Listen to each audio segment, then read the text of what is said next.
गरुड़ पुराण अध्याय 3। दाह संस्कार। पुत्र और पौत्र यदि विधि पूर्वक अंतिम संस्कार करते हैं तो वह पुश्तानी कर्ज से मुक्त हो जाते हैं। दाह संस्कार के अंतर्गत 6 पिंड देने की विधि है।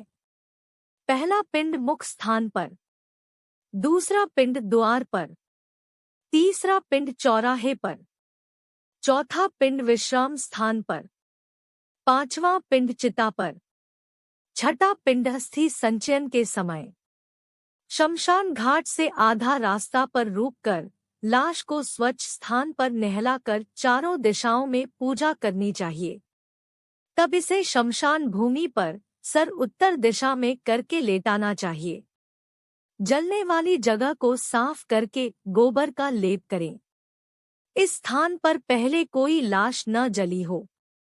कुछ मिट्टी बटोरकर उसकी मूर्ति बनाकर पानी से छिड़क कर पूजा करके अग्नि की स्थापना करें।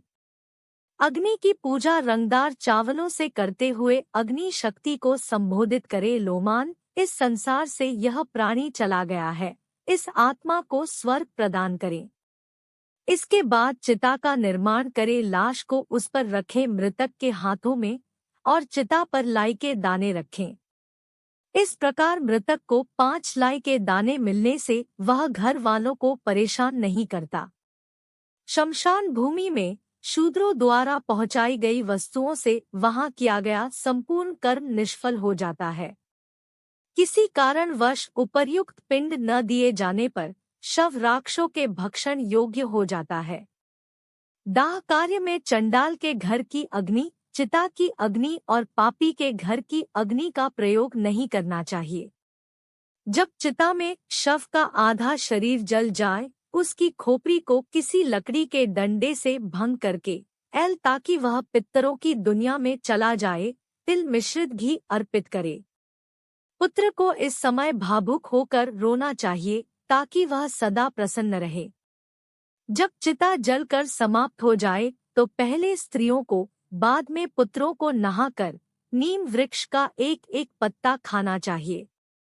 घर को जाने के समय स्त्रियों को आगे चलना चाहिए।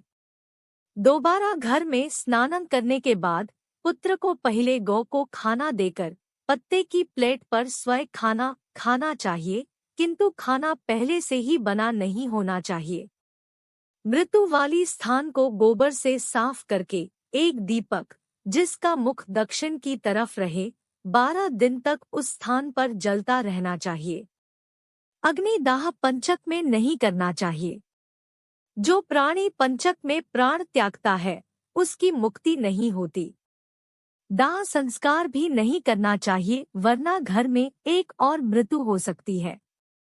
मास के प्रारंभ में धनिष्ठा नक्षत्र के अर्ध भाग से लेकर रेवती नक्षत्र तक का समय पंचकल कहलाता है। पंचक में दाह संस्कार करना हो तो कुश के मानवकार 4 पुतले बनाकर नक्षत्र मंत्रों से उनको अभिमंत्रित करके शव पर रख दे और उन्हीं पुतलों के साथ दाह संस्कार करे। पुत्रों द्वारा पंचक शांति भी करवानी चाहिए। 3 दिन तक चौराहे पर या चिता वाली जमीन पर एक मिट्टी के कच्चे बर्तन में, जो कि 3 लकड़ी की डंडियों से बंधा हो, दूध और पानी से भरा हुआ अर्पण करे। दाह क्रिया के बाद अस्थि संचयन क्रिया करनी चाहिए। इसके बाद दाह क्रिया के समय 6 पिंड तथा दशगात्र के अंतर्गत 10 पिंड दान आदि की प्रक्रिया बताई गई है।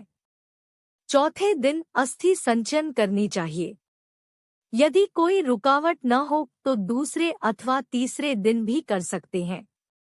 शमशान घाट पहुंचकर स्नान करके गर्म दुशाला लेकर अनाज का दान, चिता वाली जगह पर देवी देवताओं को नमस्कार करके 3 चक्कर काटते हुए यामायात्वा मंत्र का उच्चारण करते हुए दूध का व फिर पानी का छींटे देकर चिता में से अस्थियों को इकट्ठा करो। अस्थियों को पालाशा के पत्तों पर रखकर दूध और पानी से छिड़क कर एक मिट्टी के बर्तन में रखें। श्राद्ध की रस्म पूरी करें। एक तिकोने जमीन के टुकड़े को गोबर से पोतकर उत्तर दिशा की ओर मुख करके 3 लाई तीनों दिशाओं में अर्पण करें। अस्थियां इकट्ठी करने के बाद एक 3 टांगों वाले स्टूल पर बिना मुंह ढके पानी से भरा हुआ एक जार रखें। मृतक के लिए उबला हुआ चावल के साथ दही, घी, पानी और मिठाई अर्पण करें। 15 कदम उत्तर दिशा की ओर चलकर जमीन में एक गड्ढा बनाकर अस्थियों वाला बर्तन उसमें रखें। एक लाई इस पर रखकर जलने के समय जो पीड़ा हुई उसे दूर करती है, बर्तन को किसी वाटर टैंक के पास ले जाए। अस्थियों को कई बार दूध और पानी से छिड़क कर संदल आदि से लेप कर पूजा करे। बटा पत्ते के डिब्बे में रखकर अपने माथा और हृदय से छूकर गंगा नदी के बीच में छोड़े।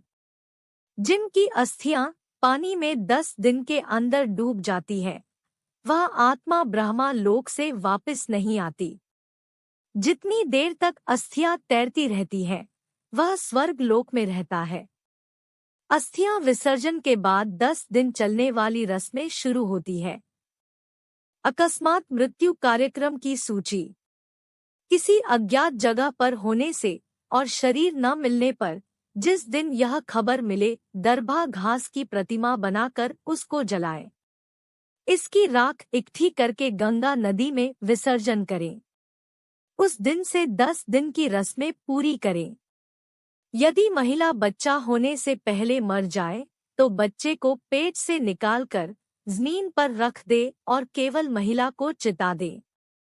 27 मास तक के बच्चे को मिट्टी में दबाए। बटा यदि इसकी मृत्यु गंगा किनारे होती है तो इसे गंगा में बहा दे। इनसे बड़े बच्चों को चिता देनी चाहिए और अस्थियां गंगा में बहा दे। बच्चों को खाना और एक एक बर्तन पानी का दे। पेट में बच्चा मरने से कोई रस्म नहीं। शिशु के मरण पर दूध का दान, बच्चे के मरण पर दूध का बर्तन, मिठाई, खाने की वस्तुएं दे।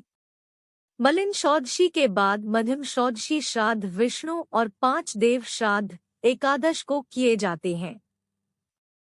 विद्वान ब्राह्मणों को कुश या चावल के चूरन से ही सांड का निर्माण करके उसका उत्सर्ग करना चाहिए।